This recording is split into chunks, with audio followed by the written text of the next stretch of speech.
What's up, guys? Edmund here of Realistic Entertainment, and today we're talking about the Horipad Turbo.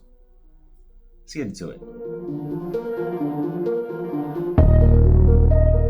So I picked this Horipad Turbo controller for the Nintendo Switch 2. I picked it up on tax-free weekend here in my state, and when I first saw this on the Best Buy shelf, it looked like it was a premium controller. I saw it, I was like, okay, judging by the box, I was like, okay, this looks like it could actually be a good controller.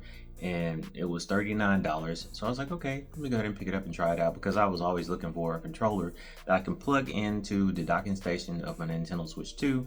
So I picked this up, and when I first saw it, like I say, it was like, okay, this looks pretty cool. But after taking it out of the box, it felt like I purchased it from the Dollar Tree. It did not feel premium at all. I was like, wow, this is super light. And like most controllers that you buy, like I have PlayStation 5, I have Power A, I have GameSir, I have Xbox, and all those controllers, when you put them in your hands, they feel premium. Not only just because they have like a nice weight to them, because most of them, have lithium batteries. But the GameSir, it's something that you plug into your Xbox console or your PC, whichever one you use, and it feels premium, even though it's on cable. But this, and I think it's because most of the controllers that I have, as compared to this controller, they have like a hard outer shell of those. The controllers feel like pretty hard, and it doesn't feel like your standard plastic.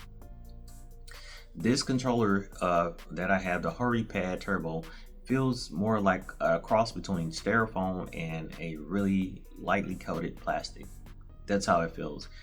It feels like there's no internals, to be honest. I would say the only premium things that this device has, or this controller has to offer, is the cable, for one, is very thick, and the joysticks are really well made. Even when you press in like the L3 on the controller, that feels very premium as well. But everything else feels like just a toy, to be honest. Now, when I plugged it in to play some video games with it, that really shocked me, because this controller is extremely responsive, and I guess that's the reason why it's called the Turbo. It's very responsive. There are no light indicators on this controller, which kind of a downer, but not a big deal.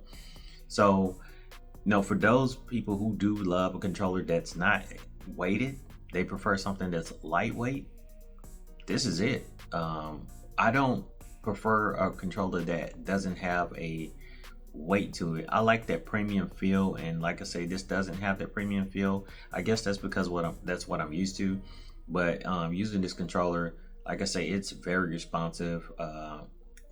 Gameplay is smooth, and I know it's a direct connection. Maybe that's probably why. But the cable is very thick that you plug into the docking station. It's very thick, so I think on that part, it's probably very well made.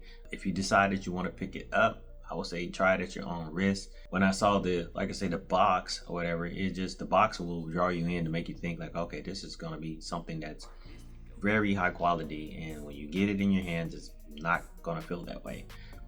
But if you can get past that and plug it in and play it, that's where I feel the true magic happens, because it actually, like I say, it's very responsive. I kind of recommend it for those who want something lightweight. I recommend it for that. There was a commenter that commented on the short that I made when I unboxed it, stating that it looks goofy, and it really does look goofy.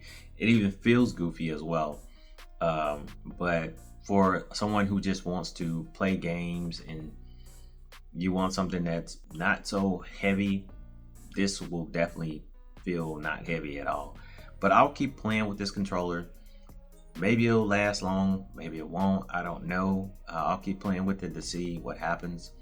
And if you guys want, I can update you on this. But this is the Horipad Turbo.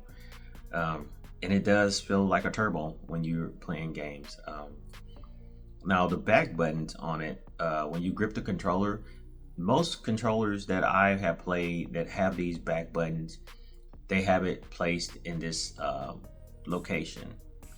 But these other two buttons at the top on the back, I just don't understand that. I don't. It's just, for me personally, it doesn't feel comfortable. It doesn't feel like something that I will use. I'll be honest. I have a mobile gaming controller. It's an MC100. I made a video about that. And my mobile gaming controller, the top buttons feel far more premium than what this controller does.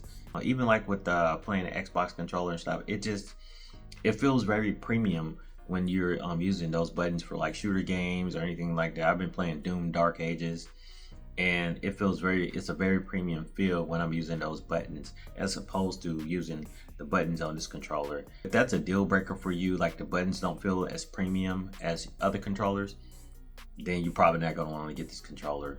Like I say, it does respond well, but overall feels a bit cheap. The only buttons that don't feel cheap, like I mentioned, was the L3 and R3 button when you're pressing things in. But that's it. So this is the Horipad Turbo controller. Like I say, pick up at your own risk. Me personally, I wish I would have bought maybe something different. They do have a lot of different colors for this controller. If you guys decide you want different colors to try out, they do have that. But I will see if it's gonna last a long time and maybe update you guys in a video later. But this is it. Let me know what you guys think about this controller. And also, what is the best controller that you have ever used in your life when it comes to playing video games? Feel free to leave that comment in the comment section below. And if you like content like this, feel free to like, comment, and subscribe. Until the next video, I'll talk to you soon.